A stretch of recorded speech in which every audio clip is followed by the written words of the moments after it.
Doctor Mohammad ইউনূসের অন্তর্বর্তী সরকারের 18 মাসের সময় কর্মকাণ্ডের তদন্ত চেয়ে করা রিটের শুনানি শেষে আদেশের জন্য আগামী বৃহস্পতিবার দিন ধার্য করা হচ্ছে।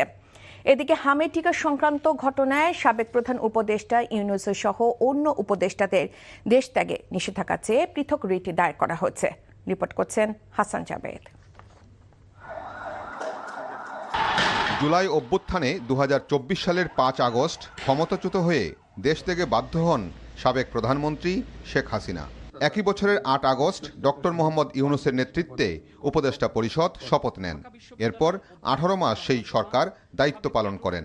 দায়িত্ব পালনকালে আমেরিকার সাথে বাণিজ্য চুক্তি সহ আরও অনেক কার্য সম্পাদন করে সেই উপদেষ্টা পরিষদ। তাদের সেই কর্মকাণ্ড নিয়ে এখন কিছুটা আলোচনা সমালোচনাও হচ্ছে। এমন প্রেক্ষাপটে তাদের সেই কর্মকাণ্ডের তদন্ত চেয়ে রিট করেছেন সুপ্রিম কোর্টের আইনজীবী মহসিন রশিদ।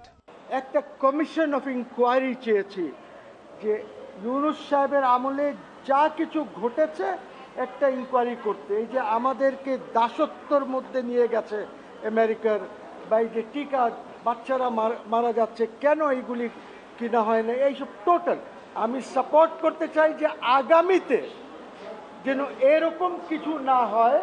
এবং এই ইনকোয়ারি কমিশন যেটা আছে এই সরকারই ঠিক করুক কি কি ইনকোয়ারি করবে, টার্মস অফ রেফারেন্স কি হবে, কাজে আমরা কিছু ইম্পোজ করছি না।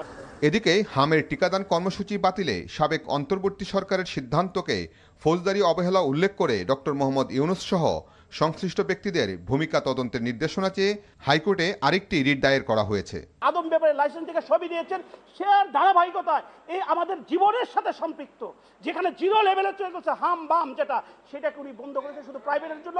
এই যে হত্যাকাণ্ড, এটা পরিকল্পিতভাবে ডক্টর ইউনূস সহ যারা উপদেষ্টা ছিলেন তারা যেন দেশ ত্যাগ করতে না পারেন। হামের মতো টিকাদান ব্যবস্থাকে রাষ্ট্রীয় ব্যবস্থা থেকে প্রাইভেট খাতে দেওয়ার অশুভ অপরাধমূলক কর্মকাণ্ড বলেও উল্লেখ করেন রিটকারী আইনজীবী। হাসান জাবেদ, এনটিভি নিউজ, ঢাকা।